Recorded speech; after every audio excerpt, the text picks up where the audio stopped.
Iemand vra nou die dag vir my, wat het Jesus te sê oor sleg, oor bose, slegte mense, slegte dinge? Ek was nogal verbaas om te sien dat Jesus regtig waar meer oor goed praat as oor sleg. Eintlik is dit logies. Maar as hy oor sleg praat, sê hy nie wat ek gedink het hy gaan sê nie. Wat het ek gedink hy gaan sê? Ek weet nie. Maar wat hy gesê het, het my verras. Ek wil ons met een gedeelte lees waar Jesus spesifiek praat oor slegte dinge. Ons gaan saam lees Lukas 13 van vers 1 tot 9. Juis in daardie tyd was daar mense teenwoordig wat hom vertel het van die Galileërs wie se bloed Pilatus met die van hulle offerdiere gemeng het. Hy het hulle geantwoord en gesê, dink julle daardie Galileërs was groter sondaars as al die ander Galileërs omdat hulle hierdie dinge gelei het? Beslis nie, sê ek vir julle, maar as julle nie bekeer nie, sal julle almal net so omkom. Of daardie 18 wat dood is toe die toring van Siloam op hulle geval het, dink julle dat hulle skuldiger was as al die inwoners van Jerusalem? Beslis nie, sê ek vir julle, maar as julle nie bekeer nie, sal julle almal net so omkom. Hy het toe die volgende gelykenis vertel. Iemand het 'n vyeboom gehad wat in sy wingerd geplant was. Hy het vrugte daarin gaan soek en niks gekry nie. Toe het hy vir die tuinier gesê, kyk, dit is al 3 jaar dat ek vrugte aan hierdie vyeboom kom soek en niks kry nie. Kap dit uit. Waarom moet dit die grond langer uitput? Maar hy antwoord en sê vir hom, meneer, laat dit nog hierdie jaar staan, totdat ek rondom gespit en misgegee het. En as dit dan volgende jaar vrugte dra, goed, maar as dit nie gebeur nie, kan u dit uitkap. Ek is besig om 'n baie interessante boek te lees. Ek het dit al van tevore gelees, ek lees dit weer. Dis 'n baie goeie boek en 'n baie snaakse boek. Die boek gaan basies oor prioriteite, hoe jy jou prioriteite in die lewe moet regkry. Die boek probeer ook vir jou raad gee hoe om probleme in die lewe te hanteer. As daar probleme kom, wat maak jy? Dis nie 'n ontvlugting nie, inteendeel dis 'n manier waarop jy sê, hoor jy, die probleme is hier en ek gaan definitief toelaat dat die probleme vir my swaar is, maar ek gaan nie laat hulle my onderkry nie. Ek probeer nou 'n hele boek wat in Engels geskryf is en in 'n nie kerklike Engels, as ek dit so kan stel, probeer ek nou in 'n sinnetjie sê, maar ja, die boek help 'n mens regtig baie om te besef, slegte dinge gebeur, dit help nie, ek probeer daarvan af wegkom nie. Hier in hierdie gedeelte wat ons saam gelees het, Jesus is op pad Jerusalem toe. En nou kom die mense en hulle vertel vir hom van iets verskrikliks wat gebeur het. Dis asof hulle die dag se nuusberig vir Jesus kom vertel. Pilatus het mense wat van Galilea afgekom het, wat gaan offer het in Jerusalem, hy het hulle doodgemaak, hulle bloed gemeng met die van die offerdiere. Nou net op 'n interessante punt, Lukas wat vir ons die storie vertel. Hierdie mense vertel van Galileërs wat deur Pilatus doodgemaak is toe hulle in Jerusalem gaan offer het. Jesus kom van Galilea af. Jesus is op pad Jerusalem toe. En ons weet wat het Pilatus met hom gedoen. Hoe dit ook al sy. Hulle kom en hulle vertel van hierdie verskriklike ding wat gebeur het. Hoekom het hulle dit vir Jesus vertel? Ek weet nie. Een moontlikheid is dalk dat hulle gesê het, "Sjoe, hierdie Galileërs moes dan verskriklike mense gewees het. Kyk net wat het met hulle gebeur." Baie mense het mos hierdie idee dat as slegte goed met jou gebeur, het jy verskriklike sonde gedoen. En wat is Jesus se antwoord? Sy antwoord is vir hierdie mense, almal van hulle hoofsaaklik maar vanuit Galilea. Hy sê, dink julle dat daardie Galileërs groter sondaars was as die res van die mense in Galilea? Ek sê vir julle verseker nie. En dan sê Jesus, maar as julle nie bekeer nie, sal julle net soos hulle omkom. Wat 'n antwoord. Hierdie mense kom, weer eens, ek weet nie presies hoekom hulle dit vir Jesus vertel het nie, maar hulle kom en hulle sê, kyk net hierdie slegte goed wat in die lewe gebeur. Kyk net wat het gebeur met van ons mense wat Jerusalem toe gegaan het om te offer. Kyk net wat het die Romeine aan hom gedoen. Nou moet ons weet, Jesus het groot geword in 'n tyd toe die Romeine verskriklike dinge gedoen het aan die mense in die omgewing waar hy groot geword het. Daar was in Jesus se kinderdae ten minste 2 groot opstande teen die Romeine, wat die Romeine baie wreed onderdruk het. In Jesus se tyd het die Romeine die mense doodgemaak met belasting. Eers die landbou gewas en later ook die vis op die see. So Jesus het geweet hoe sleg die Romeine is. Hierdie was dalk 'n goeie kans om te sê, Jesus, kyk net hoe sleg is die Romeine, en nou gaan Jesus kom vir hulle vertel, hoor jy, maar die Romeine is nog slegter as wat julle gedink het. Maar wat sê Jesus? Nommer 1, hy kom en hy vertel vir hulle, daardie mense is nie groter sondaars as ander nie. Met ander woorde, dit is nie as gevolg van mense se sonde dat sulke dinge hulle tref nie. Maar dan sê hy, julle moet oppas as julle nie bekeer nie. Gaan dieselfde met julle gebeur. En net om seker te maak dat Jesus vir hulle sê, hy weet wat in die nuus aangaan, sê hy, en daardie 18 mense wat dood is toe die toring in Siloam geval het, was hulle groter sondaars as die res van die mense in Jerusalem? Nee. Maar as julle nie bekeer nie, gaan dieselfde met julle gebeur. Mense kom met hierdie sensasionele dinge, hierdie verskriklike dinge wat gebeur. Die een, moontlike natuurramp, die toring wat omgeval het, ja, seker nie 'n natuurramp nie, maar een of ander ramp, dalk swak konstruksie, korrupsie, mense sal nou nie weet nie, maar die ander een definitief slegte mense wat mense uitgemoor het, onskuldig is. En hulle kom vertel dit vir Jesus, Here, kyk net hoe sleg is die wêreld. En wat sê Jesus vir hulle? Jesus sê vir hulle, nommer 1, julle moenie dink daardie mense is groter sondaars as julle nie. Slegte dinge gebeur. Dis een ding wat Jesus deeglik geweet het, dis een ding wat Jesus baie duidelik gesê het. Slegte dinge gebeur. Ons lewe in 'n wêreld waar slegte dinge gebeur. En dan sê hy vir hulle, as julle nie tot bekering kom nie, gaan dieselfde met julle gebeur. Wat bedoel hy daarmee? Gaan daar ook torings op hulle val, of gaan hulle ook vermoor word? Nee, kom ons kyk waaroor dit gaan. As 'n mens sulke berigte in die koerant lees, berigte van kinders wat vermoor of verkragt word, berigte van mense wat op patrollie is wat doodgeskiet word, berigte van plaasmoorde, dan is die gedagte wat deur jou kop gaan, dit is so sinloos. En dis waaroor dit gaan. Vir ons wat nie betrokke daarbey is nie, is dit sinlose dood, sinlose geweld, sinlose ellende. En nou sê Jesus vir hierdie mense, maar die kans is baie goed dat julle dood ook eendag sinloos gaan wees. Wie van hulle gaan sterf? Almal van hulle. Dis een ding wat verseker is. Gaan hulle noodwendig gewelddadig sterf? Nee. Jesus het verskriklik gewelddadig gesterf. Maar die groot vraag is, was Jesus se sterf sinloos? Vir baie mense het dit so gelyk. Hier kom hy, die rabbi van Nasaret, ingery op 'n donkie in Jerusalem. Almal groet hom as die seun van Dawid, Hosanna, en 'n week later word hy tereggestel deur die Romeine. Sinloos. Maar ons weet, Jesus se dood was alles behalwe sinloos. Dit was seker die wonderlikste, sinvolste gebeurtenis sedert die skepping. So Jesus dwing hierdie mense om na hulle self te kyk en te sê, ek weet nie wanneer ek gaan sterf nie. Ek weet nie wanneer wrede mense my gaan vermoor nie. Ek weet nie wanneer 'n ramp my gaan tref en 'n toring op my gaan val nie. Maar tot dan is my lewe sinloos of sinvol. Maak my lewe 'n betekenis, maak my lewe 'n verskil. En dis hoekom Jesus by elke keer sê, as julle nie bekeer nie, gaan dieselfde met julle gebeur. Wat bedoel Jesus met bekering? Dis hoekom hy dan 'n gelykenis vertel. Hy vertel die gelykenis van 'n vyeboom wat aan die wingerd gestaan het. Dis iets wat 'n mens redelik gekry, die vyeboom daar in die wingerd, en die vyeboom het nie vrugte gedra nie. In die aard van die saak kom die eienaar en sê, kap die vrugteboom uit, maar die tuinier sê, kom ons gee hom 'n kans. Kom ek spit hom om, kom ek gee hom mis en ons kyk of hy nie volgende jaar vrugte dra nie. Ek dink dis so duidelik wat Jesus hier bedoel. Hier staan julle is mense, julle leef in 'n wêreld waar daar slegte dinge gebeur, slegte dinge skielik. Dinge wat julle oorval, dinge wat ander mense doen, maar natuurrampe kan net so maklik gebeur. En nou is die vraag, terwyl jy nog 'n kans het, terwyl jy nog lewe, is jy iemand wat vrug dra of nie?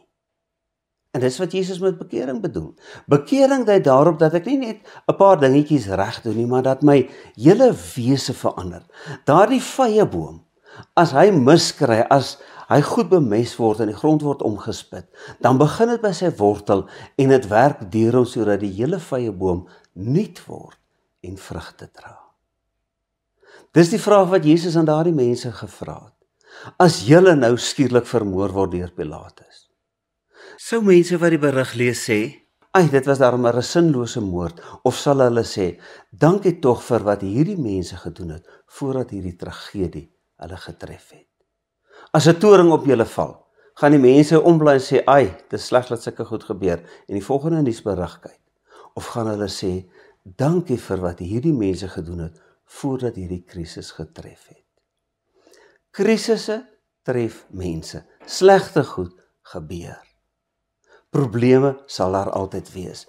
En om te maak of die probleme nie bestaan nie, dit het geen sin nie.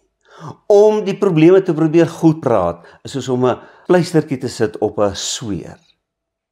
Die seer is daar en die seer, ja, ons moet daarmee saamleef. Jy het maniere om deur rou te werk, jy het maniere om deur smart te werk. Maar om dit te ontken, is een van die swakste maniere. Jy begin dalk om dit te ontken, maar geleidelik kom jy daar waar jy realisties moet wees, waar jy moet besef, hierdie ding, ek kan nie langer maak asof dit nie gebeur het nie. Ek kan nie langer maak asof hierdie siekte my nie getref het nie. Ek kan nie langer maak asof dit wat met my kind gebeur het, nie gebeur het nie. Ek kan nie langer maak asof my finansiële situasie goed is, terwyl dit nie is nie. Ek moet realisties wees oor hierdie dinge. En wat gaan ek doen? Twee uiterstes, die een is om te maak asof niks gebeur nie, en die ander een is om te gaan lê, om te gaan sê, die wêreld druk, die wêreld is so swaar. Nee. Ek dink wat Jesus hier wil sê, en ek tel dit so op in daardie boek wat ek lees, is dat ek by die punt moet kom om te sê, probleme, ek is reg vir jou. Jy gaan my nie onderkry nie, want ek gaan solank ek die kans het, 'n lewe van vrug dra. As die probleme kom, hoor die probleem, ek gaan jou tackle, ek gaan jou nie probeer oorwin nie, maar ek gaan sorg dat jy my nie onderkry nie. Ek gaan saam met die probleem leef, en die probleem gaan lankal op sy rug lê, dan gaan ek nog aangaan, want ek het tot bekering gekom.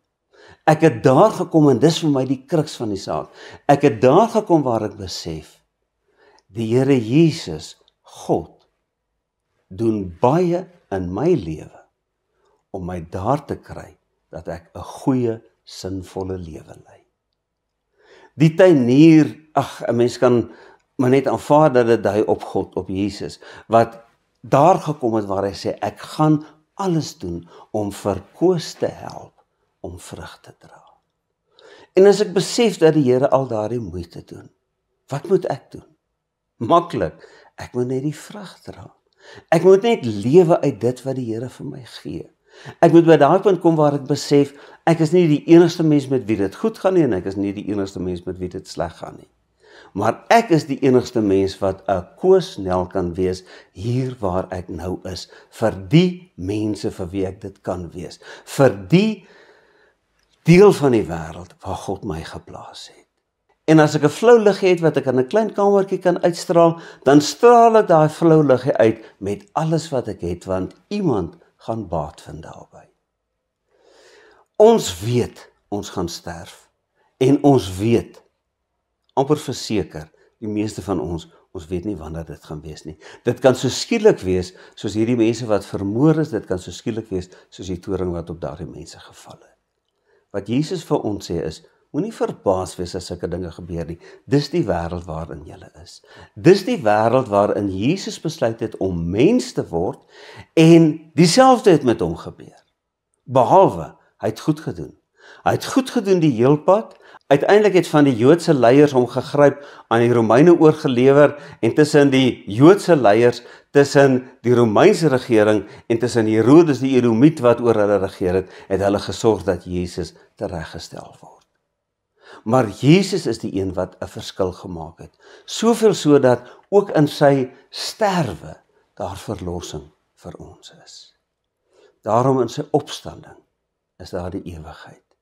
En as daar probleme oor my pad kom, ek gaan my nie troos om te sê, ag toe maar Jesus kom eendag weer en gaan alles regmaak nie. Ek gaan sê nee, Jesus het oorwin, Jesus het opgestaan, Jesus gaan weer kom, en totdat hy weer kom, gaan ek sorg dat sy koninkryk kom oral waar ek gaan. Wat het Jesus te sê gehad oor slegte goed? Jesus het geweet slegte dinge gebeur. Maar hy kom na ons toe en sê, maak 'n verskil.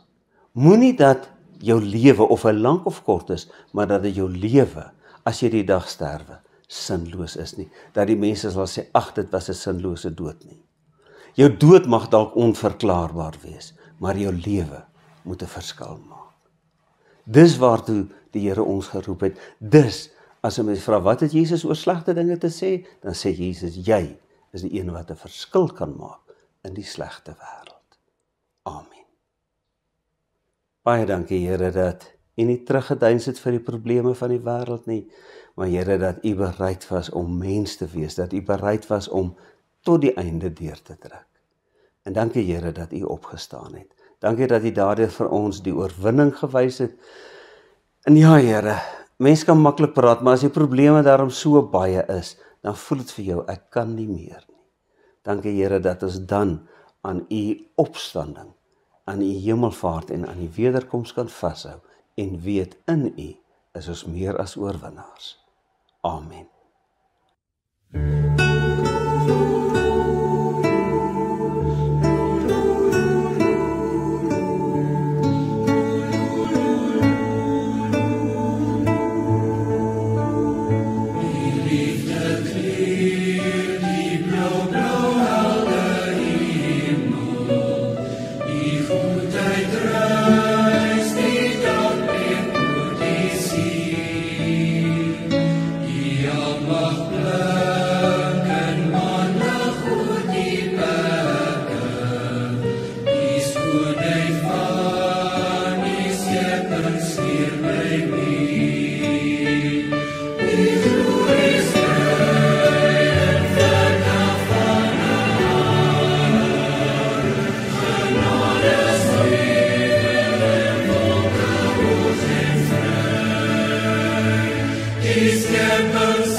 Die genade van ons Here Jesus Christus, die liefde van God die Vader en die gemeenskap met die Heilige Gees is en bly by elkeen van julle. Amen.